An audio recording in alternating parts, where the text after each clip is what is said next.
The drums were already beating when I arrived at the village square that morning. My name is Morẹnikẹ, and this was supposed to be the happiest day of my life. I was dressed in beautiful wrapper cloth dyed the deepest indigo, coral beads circling my wrists and neck, my face painted with sacred white chalk. Today, I would marry Adeoba, the kind son of the compound head, a man who looked at me like I was the sunrise itself. The whole village had gathered. Women ululated. Children danced. The elders sat in places of honor, ready to bless our union with kola nut and palm wine. I stepped forward toward where Adeoba waited, handsome in his white agbada. Our eyes met, and he smiled. My heart felt so full I thought it might burst. Then, cutting through the drumbeats like a knife through cloth, a voice screamed, "Stop! This marriage cannot happen." The drums fell silent. Every head turned. My cousin Yetunde pushed through the crowd, her face twisted with something that looked like righteous anger, but smelled like poison. Behind her came her friends Ronke and Bisi, all carrying expressions of false concern. "This woman," Yetunde shouted, pointing at me, "is not fit to be any man's wife." The world seemed to tilt beneath my feet. What madness is this? Adeoba's mother stood, her voice sharp with authority. "Speak clearly, girl, or hold your peace." Yetunde held up a bundle wrapped in dark cloth. "I have proof. Morẹnikẹ has been meeting a strange man by the river at night. I saw them myself. She has disgraced this family before the marriage even began." Gasps tore through the crowd like wind through dry grass. Women covered their mouths. Men frowned deeply.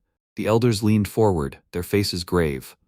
"That's a lie," I cried, my voice breaking. "I have done no such thing." But Yetunde unwrapped the bundle. Inside was a man's bracelet, leather and cowrie shells, the kind young men wore. "I found this where they met, by the old baobab tree near the water. Ask anyone. She's been sneaking there for weeks." My mind raced. Yes, I had been to the river at night, but not for what she claimed. Not for anything shameful. "Let the girl speak," one elder said. But Adeoba's mother had already stood, her face cold as river stones. "We will not join our son to a woman of questionable character. This ceremony is finished." "No, please." I reached toward Adeoba. "You know me. You know I would never." But he wouldn't meet my eyes. Shame had already poisoned the air between us. If you're watching this video, please like, subscribe to the channel, and tell me in the comments where you're watching my folktale story from. I want to know how far it has traveled.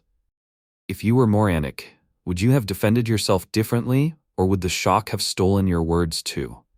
I want to know your opinion, because every story is like a candle that can light the path for someone else. God bless you, and may truth guide your steps. Thank you for staying with me until this moment. The crowd parted like I carried disease. Women who had blessed me that morning now turned their backs. Children who had danced around my feet now hid behind their mothers. I ran. Still wearing my wedding beads and torn cloth, I ran toward the village gate, tears blinding my path. Behind me I heard Yetunde's triumphant laughter mixing with the confused murmurs of the crowd.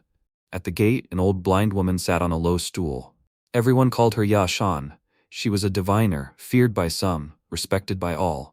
Her milky eyes saw nothing, but people said she saw everything. "Child," she called as I stumbled past. "Stop running." "Leave me alone," I sobbed. "I've been destroyed. Let me disappear." Her hand shot out with surprising speed and caught my wrapper. A righteous union has been broken today by deliberate evil. Do you think such an act goes unnoticed by those who watch from beyond? I sank to the ground, exhausted. What does it matter? No one believes me. "The truth matters," Yashan said quietly, "and those who poison a wedding for envy will soon find that same poison in their own cups." I wanted to believe her, but at that moment, all I could feel was the weight of shame and loss. That night, in Yetunde's hut, something strange happened. The stolen wedding calabash, one of the gifts meant for me, cracked open by itself with a sound like thunder. Yetunde, Ronke, and Bisi gathered in secret after the ruined ceremony. They divided the wedding gifts that should have been mine. Coral beads, wrappers dyed in expensive indigo, cowries meant for my dowry. "Did you see her face?" Ronke laughed, trying on my beads. "Like a goat being led to slaughter."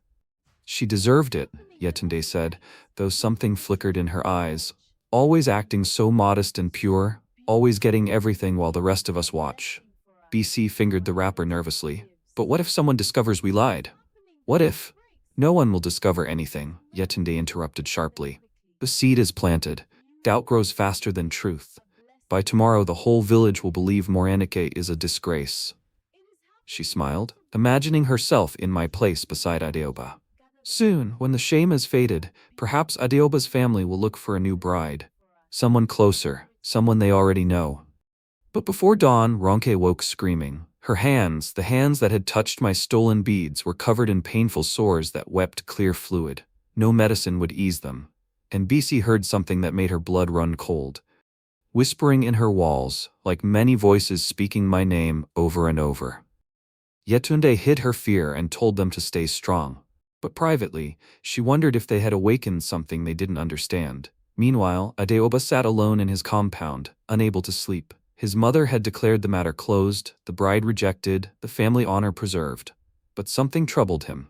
He kept seeing Morẹnikẹ's face at the moment of accusation. Not guilty, not caught, but genuinely shocked. Confused. Hurt. The next day, he did something his pride told him not to do. He went to the riverbank where Yetunde claimed the secret meetings happened. He examined the ground carefully. Yes, there were footprints, but not two sets, one man, one woman. There were many feet, all women's feet, and they led not from the village but toward it. Someone had staged this scene. As he knelt by the water, an old fisherman approached. Looking for something, young master? The truth, Adeoba said quietly.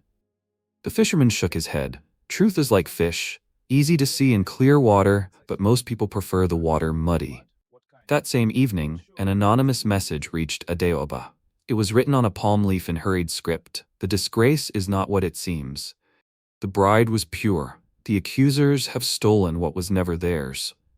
Adeoba's heart began to beat faster. If Morẹnikẹ was innocent, he had abandoned her when she needed him most. Meanwhile, I was sheltering in a neglected shrine grove beyond the village. Yashin brought me food and herbs, tending to my broken spirit like one would tend a wounded bird. Why did you really go to the river at night? Yashan asked me one evening as we sat by a small fire. I had been silent for days, too hurt to speak. But something about her patient waiting made the truth spill out. 3 weeks before the wedding, I began, my voice hoarse. I was fetching water at dusk when I heard moaning near the reeds. I found an old traveler collapsed there, wounded and sick. He begged for help. I remembered his face, ancient and kind, with eyes that seemed to look through me to something deeper. I couldn't just leave him, but I was afraid of gossip. Afraid people would question why I was helping a strange man alone. So I went back each night in secret, bringing water, herbs, food. After 5 nights, he was strong enough to leave. Ashan's blind eyes seemed to focus on me sharply. And did this traveler say anything before he left? He blessed me.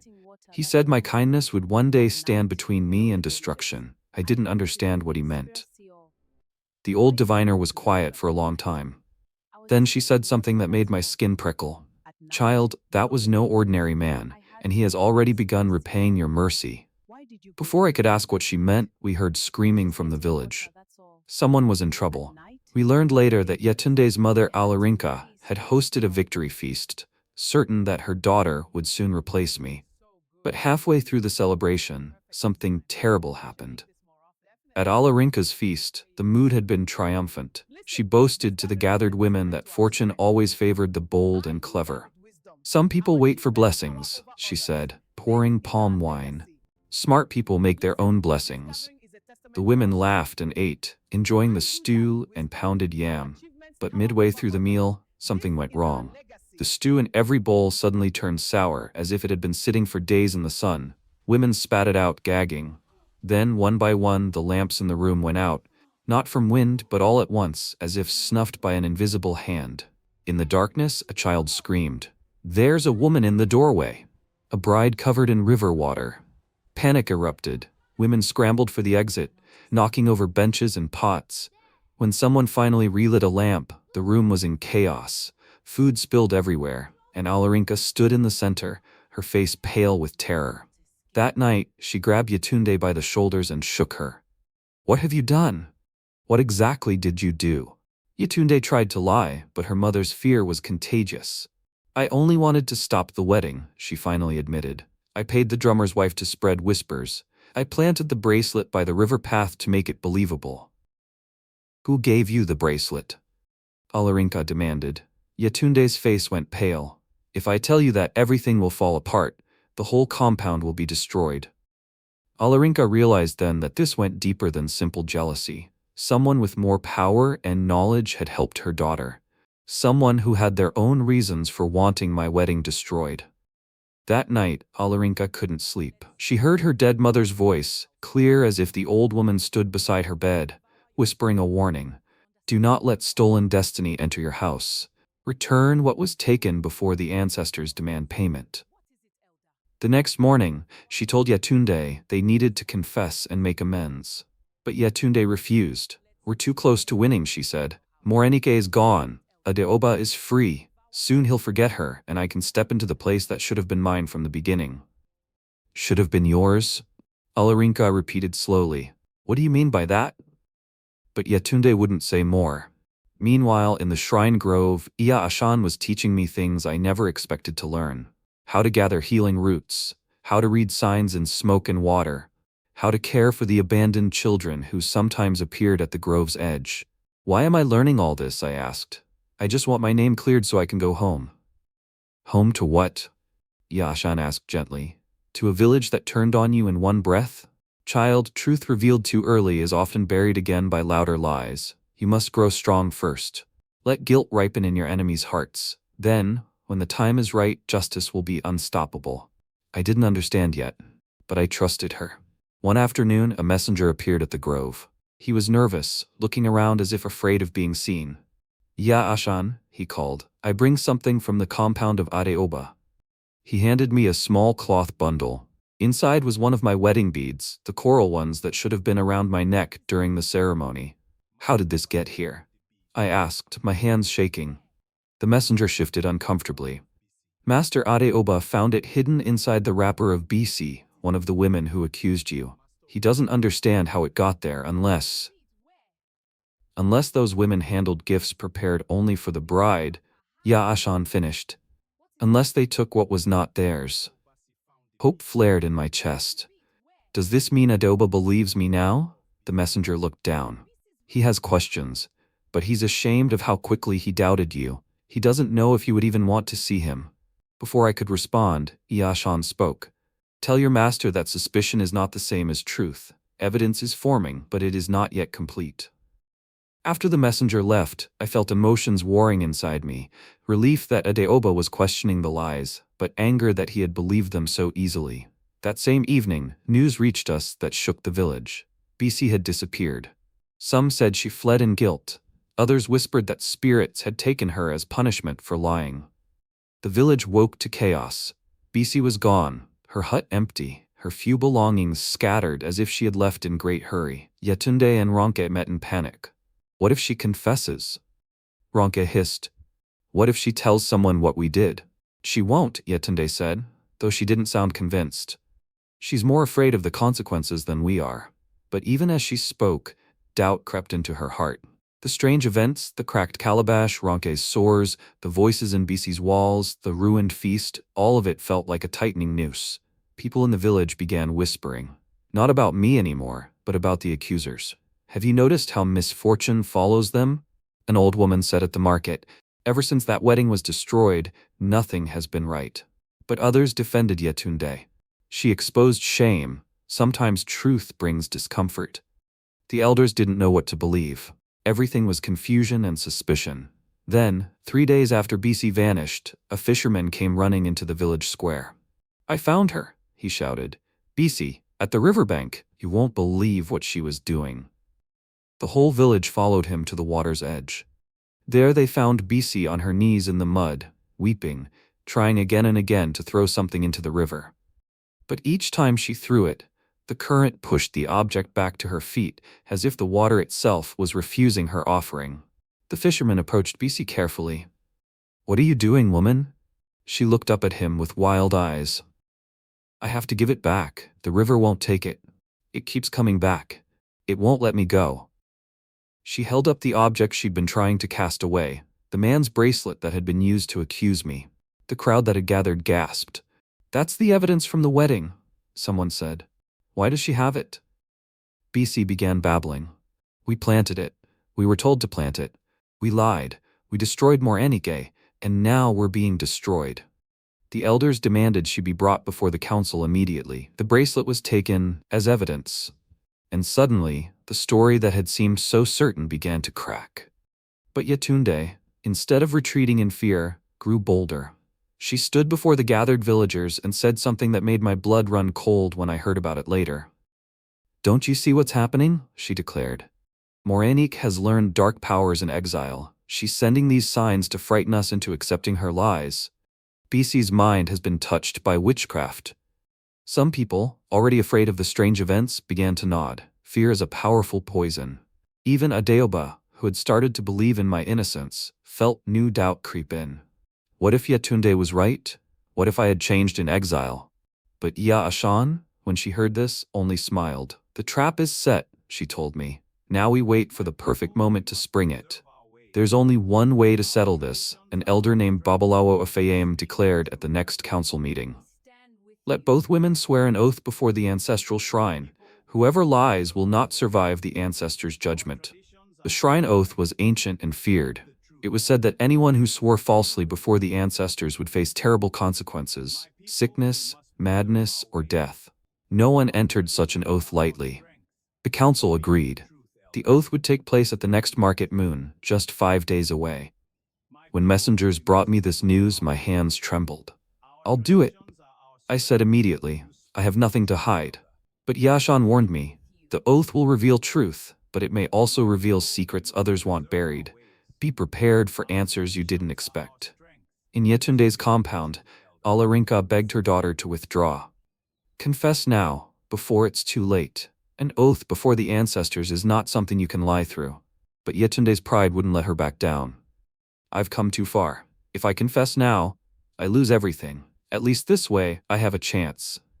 "A chance at what?" her mother asked desperately. "At dying under a curse?"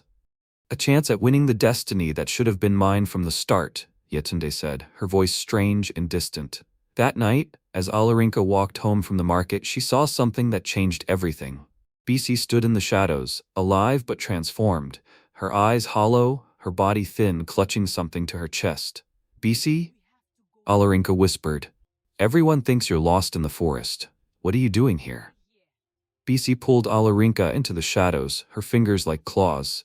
"I can't stay hidden anymore. The guilt is eating me alive. I have to tell someone the truth before the oath happens." "What truth?" Alarinka asked, though fear made her voice shake. "Yetunde didn't plan this alone," BC whispered. "A respected elder came to us. He told us exactly how to ruin the wedding. He promised that once Morẹnikẹ's marriage failed, an old family claim would pass to Yetunde's side. He said the wrong bride was chosen from the beginning." Alarinka felt the world tilt. Who told you this?" Before BC could answer, she collapsed, trembling violently. "I can't say the name. Every time I try, my throat closes. But I can tell you this, it goes back to the night of the flood, to the night 2 baby girls were born." She thrust a piece of torn paper into Alarinka's hands and fled into the darkness before Alarinka could stop her. That night, Alarinka couldn't sleep. She kept thinking about BC's words, the night 2 baby girls were born. Suddenly, memories long buried began surfacing. She was just a young woman then, but she remembered the chaos. Her cousin had given birth the same night as another woman in the compound. A terrible flood had struck. In the confusion of water, sickness and fear, the babies had been wrapped, blessed, and presented to their mothers. But had they been given to the right mothers? The next morning, Alarinka climbed into the old loft above her mother's abandoned room. Dust thick as cloth covered everything. She searched through baskets and bundles until she found what she was looking for: a carved wooden box wrapped in fading cloth. Her hands shook as she opened it. Inside were 2 birth cords, old cowries, and a folded note, yellowed with age. The handwriting was her grandmother's. "On the night of the great flood, 2 daughters were born. The river priestess blessed one child and spoke a prophecy. This girl's marriage will restore favor to her household. Through her union, the old wounds will heal. But in the confusion, we could not be certain which child received which blessing. This note records the truth." The note continued, But before Alarinka could read further, she heard footsteps on the ladder. Yetunde appeared at the top, her eyes wild. "What are you doing up here, mother?" "Looking for the truth," Alarinka said quietly. "The truth about which child was blessed that night." "Give me that." Yetunde lunged forward, snatching the box. The note tore in half as they struggled, each holding a piece. Yetunde looked at her fragment and went very still, her face drained of all color. "What does it say?" Alarinka demanded, but Yetunde only whispered, "The blessing was never meant for our bloodline. It was never meant for me." While the truth was beginning to surface in the village, Adeoba came to the shrine grove. He came alone, at dusk, when the forest was quiet. I was gathering herbs when I saw him standing at the edge of the clearing. My heart jumped, then hardened. I remembered how easily he had believed the lies. "Morẹnikẹ," he said quietly, "may I speak with you?"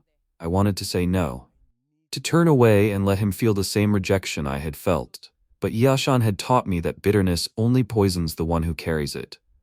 "Speak," I said, not moving closer. "I was a coward," he began. His voice was raw with emotion. "I let fear of shame control me. I didn't trust what I knew in my heart about you, and I will carry that failure for the rest of my life." "Why are you here?" I asked. "To ask if you can look at me without hatred, not to ask for forgiveness. I don't deserve that yet. Just to know if there's any chance the woman I destroyed might one day." He couldn't finish. Tears ran down his face. I felt my own tears start. "Love without trust is like a pot with a hidden crack," I said. "It holds water for a while, but never for long." "Then let me earn your trust again," he said. "However long it takes." Before I could respond, a figure burst from the forest and struck Adeoba from behind with a heavy stick. Adeoba collapsed. I screamed for Yashan as the masked figure fled into the darkening forest. We managed to drag Adeoba to safety, but he was unconscious, bleeding from his head. When the village heard that Adeoba had been attacked, panic erupted again. Who would dare strike the compound head's son? Yetunde wept publicly, playing the concerned friend. But privately, she was terrified. The attack proved someone else was moving pieces on this board. Someone who wanted all evidence buried, all witnesses silenced. "This isn't about my jealousy anymore," she whispered to her mother. "Someone is trying to bury an old family sin, and we're just tools." When Adeoba woke, he was confused, his memory clouded, but he still had something clutched in his hand, half of the torn note from the wooden box, the half Alarinka had been carrying. Someone had tried to steal it from him. I blamed myself. If I hadn't drawn Adeoba to the forest, he wouldn't have been hurt. But Yashan placed her hand on my shoulder. "Truth always becomes most dangerous just before it is born," she said. "Someone is very afraid of what you represent." "Who?" I asked desperately. She was quiet for a long moment. Then she spoke a name that shocked me. Chief Adegoroi, Adeoba's own uncle. Chief Adegoroi was respected by everyone. He was known for wisdom, for settling disputes fairly, for guiding the village through difficult times. No one would easily believe he could be behind such evil. But Yashan had been watching, listening, feeling the currents beneath the surface. That man has always been too smooth, too perfect. When someone shows no cracks, it's because they've learned to hide them well. She explained what she had discovered. An old land promise tied to the blessed bride's marriage. Whoever married the prophesied girl would bring favor and inheritance to certain families. Chief Adegoroi had been managing those lands for years, profiting quietly. If my marriage to Adeoba had succeeded, the land would have shifted to different hands. He would have lost both power and wealth. "So he helped Yetunde destroy the wedding," I said, understanding dawning. "Not because he cared about her, but because he needed my marriage to fail." "Yes," Yashan confirmed. "And now, trapped by the approaching oath ceremony, he's getting desperate." The next day, Chief Adegoroi himself called for the shrine oath to proceed quickly. "We must end this uncertainty," he announced publicly. "Let truth be revealed before the ancestors." People praised his wisdom. But Yashan smiled coldly. He thinks he can still control the ending. He doesn't realize the ancestors are already watching. The day of the oath arrived. The entire village gathered at the ancestral shrine, a sacred clearing where ancient stones stood covered in moss and mystery. The air felt heavy, expectant. I stepped forward first, my heart pounding but my conscience clear. I placed my hand on the sacred stone and spoke the oath. I swear before the ancestors that I never betrayed my intended husband. I never met a lover by the river. I was faithful to the marriage that was promised. If I lie, let the ancestors strike me down. Nothing happened except a sudden cool wind that rustled the leaves. The crowd murmured in surprise. If I had been lying, something terrible should have occurred. Then it was Yetunde's turn. She approached the stone slowly, her face pale. Alarinka tried to stop her one last time, but Yetunde pushed her away. I swear, she began, placing her hand on the stone. Before she could finish, there was a sound like heavy fabric sliding across wood. A huge python dropped from the shrine roof and coiled beside the sacred stone, its body thick as a man's thigh. People screamed and scrambled backward, but the snake didn't strike at me, though I stood closest. It turned its head toward Yetunde, fixing her with an ancient, knowing gaze. Yetunde's courage shattered. She fell to her knees. "Yes," she screamed. "Yes, I lied. I planted evidence. I destroyed her wedding, but I didn't act alone. Others guided me. Others wanted this." "Who?" the elders demanded. "Name them." But before Yetunde could speak, Chief Adagoroi stepped forward, his voice booming with authority. "Remove that snake. Restore order. The girl is hysterical." Men rushed forward with sticks. The python slid away into the forest, its work done, but Yetunde's confession hung in the air, undeniable. "She admits she lied," one elder said. "The wedding was destroyed by false accusation." Chief Adagoroi nodded gravely. "Then Morẹnikẹ's name must be restored. Yetunde and her accomplices should face punishment for their crime." He sounded so reasonable, so just. But Yashin stepped forward, her blind eyes somehow finding him in the crowd. "Not yet," she said. "The confession is only half finished. The girl said others guided her. Let her name them." Yetunde opened her mouth to speak, but again her throat seemed to close. Fear paralyzed her. Then, from the back of the crowd, a trembling voice called out, "I'll finish what she cannot." Basi appeared, walking forward with shaking steps. In her hands, she carried both halves of the torn note. "I have proof," she said. "Proof of who planned this. Proof of the old crime that made the new one necessary." She joined the two pieces of paper and held them up for the elders to see. The elders read the complete note aloud so everyone could hear. "On the night of the great flood, 2 daughters were born. The river priestess blessed one child, the daughter of the woman who showed kindness to strangers. That child bears a crescent birthmark on her left shoulder. The blessed child is Morẹnikẹ." Murmurs erupted like waves. I touched my left shoulder automatically, where I had always carried a crescent mark. My mother had told me it was a kiss from the ancestors. The prophecy was always about her, Bisi continued, her voice gaining strength. The marriage that would bring restoration was meant to be Morẹnikẹ's. The land, the favor, the blessing, all of it was tied to her union, not Yetunde's. Yetunde stood frozen, her world crumbling. Everything she had believed about her own destiny was a lie. But Chief Adagoroi laughed. It was a cold sound that made people step back. "You think that's the whole truth?" he asked.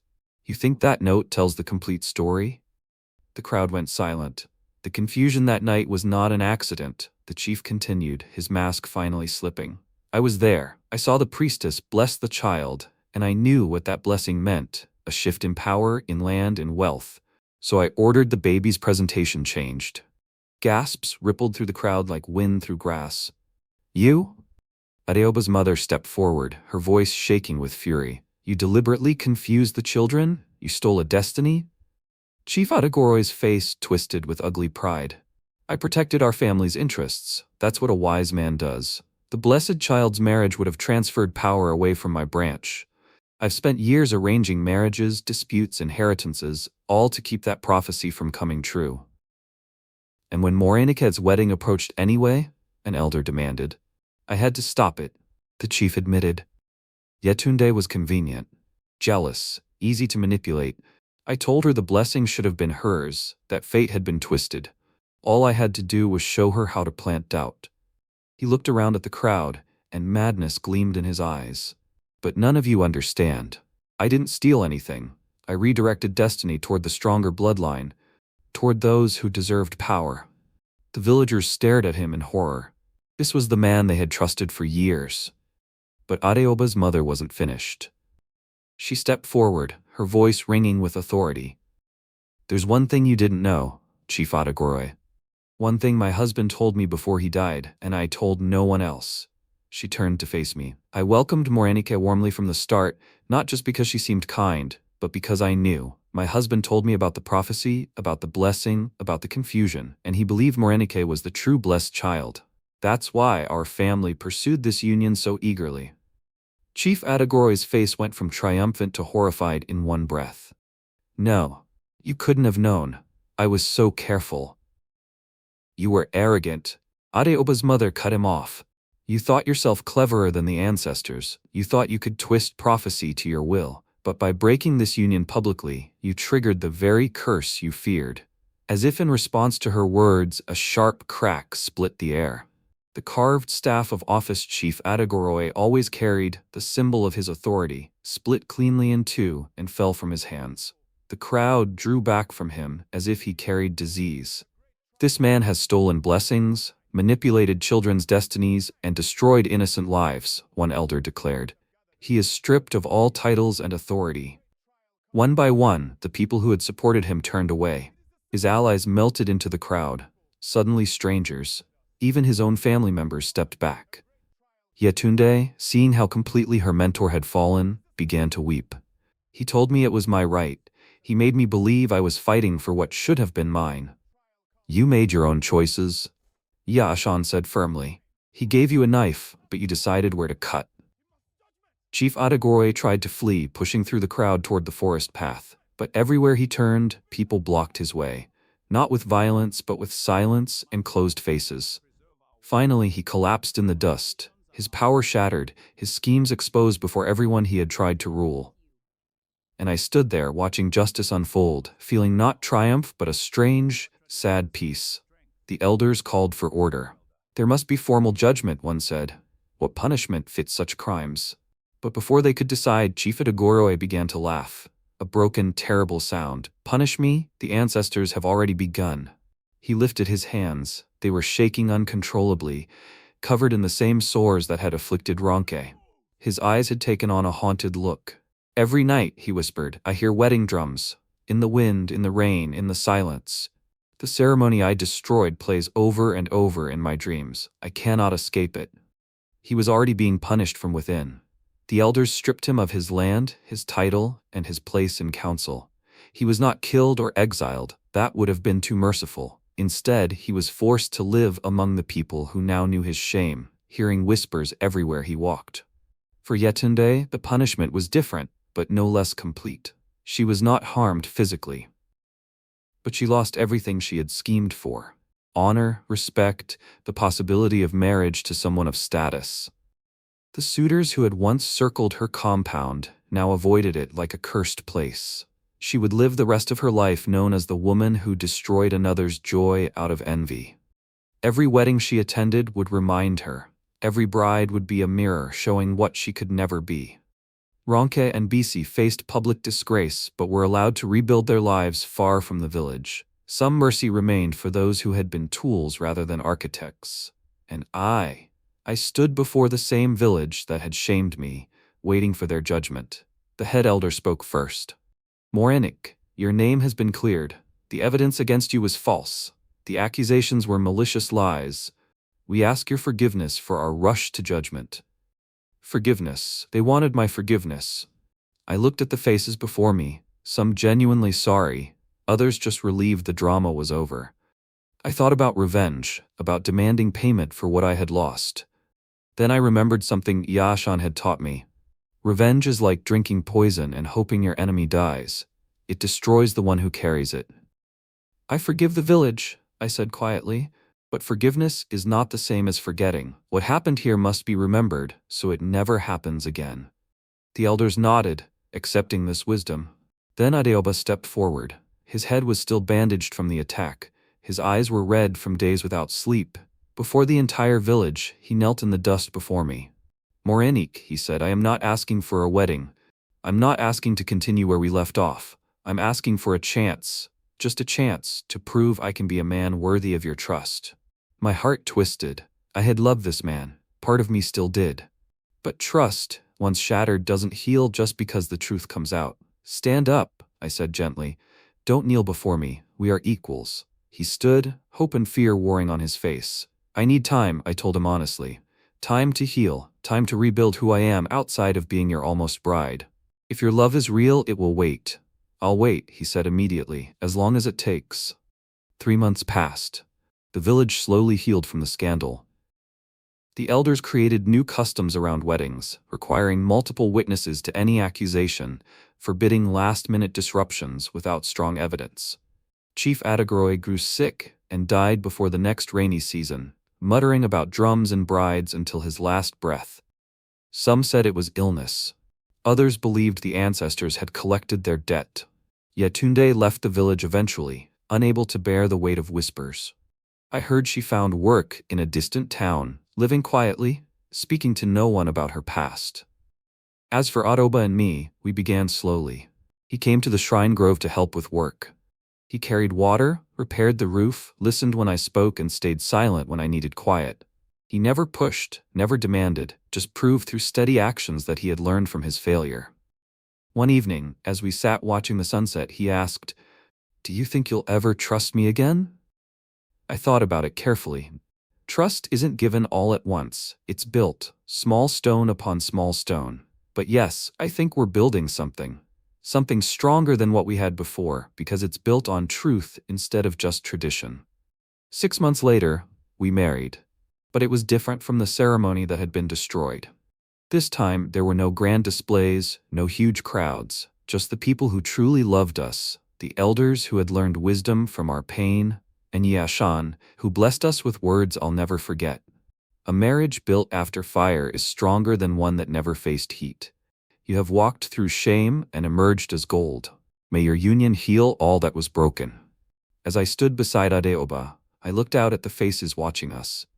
Some had betrayed me, some had doubted me, but they were all here now, witnesses to the truth that had finally triumphed. And I understood the lesson at the heart of everything. Whoever digs a pit for another person's joy may one day fall into it themselves. But more importantly, truth may bend, may hide, may run and tremble in the darkness, but it never dies. It waits, patient and powerful, until the moment is right to rise. If you're listening to this story, please like, subscribe to the channel, and tell me in the comments where you're hearing this tale from. I want to know how far these words have traveled. If you were Morẹnikẹ, would you have forgiven the village and given Adeoba another chance? Or would the betrayal have been too deep? I want to know your heart, because every story is like a candle that can light the path for someone walking in darkness. God bless you, and may truth always walk beside you. Thank you for staying with me until the very end.